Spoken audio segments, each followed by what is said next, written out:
to more political chatter. In this video, we will be talking about something that we have never talked about on this channel and that really nobody is, in fact, right now, but I think it is absolutely notable, and we do have to start considering that the 2024 presidential election might head into a contingent election. So, most of you viewers probably don't know what a contingent election is.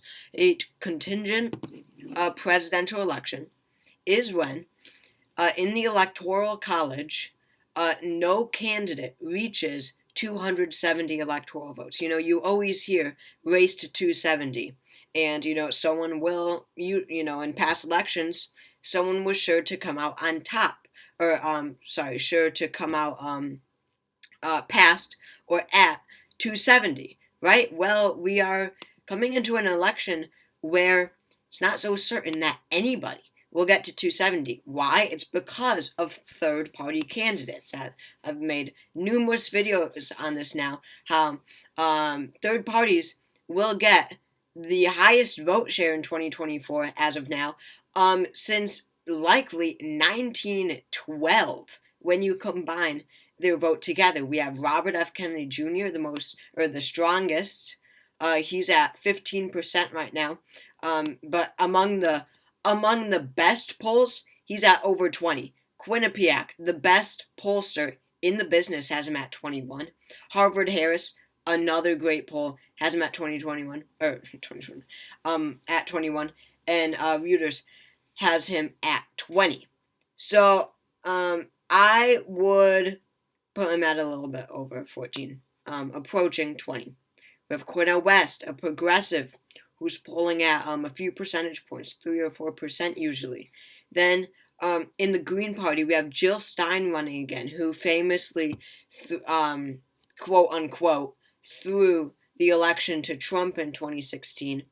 Then we have the Libertarians. The Libertarians will get a couple percentage points, at least.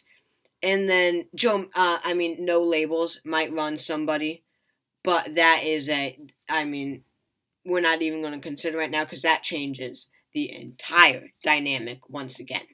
But with all of these strong third-party candidates that, combined will get such a high percentage of the vote, not like we have ever seen before, we have to start considering the fact that this election might go into a contingent election.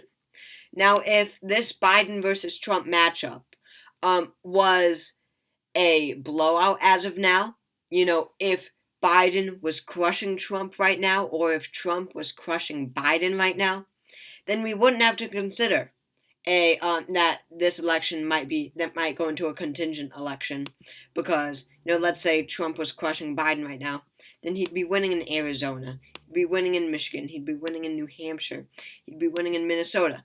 So, Trump is at 326 already, 56 more than he needs. Kennedy isn't getting 56 electoral votes. You see where I'm going from there. It wouldn't be possible. Whoops. But I do have this map up because it is about what I think as of now is going to happen. I think that this, in Biden versus Trump, this is without Kennedy here. But in Biden versus Trump, I think that it will be extremely narrow, in that Trump wins with just 16 more electoral votes than he needs. It's 252 for Biden, 286 for Trump. But now let's throw Kennedy in the race here. Mind you, Cornel West, Jill Stein, Libertarians are almost sure not to get any electoral votes. So let's put Kennedy in there now. But they still do matter because they lower that percentage. Still, they help Kennedy or they help the election become a contingent election. Because that's less votes for the two parties. But let's say Kennedy wins some electoral votes. Let's say he is doing very well by Election Day 2024, and he's winning New Hampshire, and he's winning Maine 2nd, and he's winning Alaska, the two states and one district that are most likely going to go to Kennedy in 2024. I currently think that New Hampshire and Maine 2nd will, in fact, go to Kennedy if the election was held tomorrow. So that puts him at 8. And that lowers Biden to 248. And it lowers Trump to 282. So Trump still wins. But again, Kennedy could be in a very better position, a much better position a year from now than he is right now, because he has the momentum. He is increasing in polls. We have very independent-minded states, like New Hampshire, Alaska, Maine 2nd. But Utah, a very independent-minded state, they don't really care about labels. We've got Kansas. So many moderate Republicans switched over to Biden. They're not partisan. And would you look at that? Biden is at 248 still, and Trump is at 270. He can't afford to lose one more state after this. But going further, there is many independent voters in the state of Montana. Like Kansas, many switched over to Biden from Trump in 2020. So with Kennedy just winning a handful of extremely small, rural, low population states, just Montana, Utah, Kansas, Alaska, New Hampshire, and Maine 2nd, Kennedy already places Trump under 270 electoral votes, and it becomes a contingent election. And I realized earlier I never even explained what happens when no candidate reaches 270 electoral votes. The presidential election, gets thrown to the United States House of Representatives. And just imagine how chaotic and insane that would be. But it's not even a normal vote like that.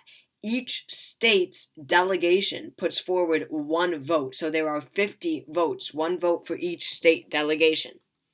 They created this when small states thought that they wouldn't have, much representation in Congress. This was an incentive for them, back in the 1700s when the nation was being founded. So each state, Vermont has one representative. They have one vote.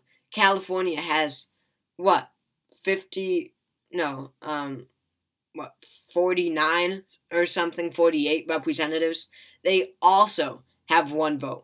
So it becomes very, very interesting, and it means that whoever wins the House, which party, doesn't necessarily mean, I shouldn't even say necessarily, it just doesn't mean that they will, just like that, win the vote. Of course, if they win it overwhelmingly, they're more likely to, but no party will win the House overwhelmingly in 2024. So I won't go into that, who I think will win if it goes into a contingent election. I guess I will. I think that Trump does. When you go through the numbers with my current prediction, I think that Trump wins, 51 states? Yeah, to Biden's 49. For Kennedy to get any votes in a contingent election in the House, he would have to win like a state with one representative, like a Vermont, like a Wyoming or the Dakotas. But I don't think or Alaska, maybe. That might be his best bet. But I don't see any of them doing that, because it's kind of political suicide for you, but because that one vote is so costly in a contingent election. It happened once, 1804? 1808? Wait, what? Okay, it didn't happen this many times. 1824. Sorry, wait. Oh, yeah, it did happen. Okay, it happened in 1800 and 1824. More notably, though, in 1824, no candidate reached a majority. It's famous because Andrew Jackson won the electoral vote, won the popular vote, ended up losing the election in the House because in a contingent election only the the top 3 candidates move on to the House. In that 4th place candidate, Henry Clay, actually threw his support behind John Quincy Adams, and Andrew Jackson claimed it was a corrupt bargain because Adams then appointed him Secretary of State, Clay. So, all this corrupt stuff. I don't know, I'm going into history. That doesn't even matter for 2024.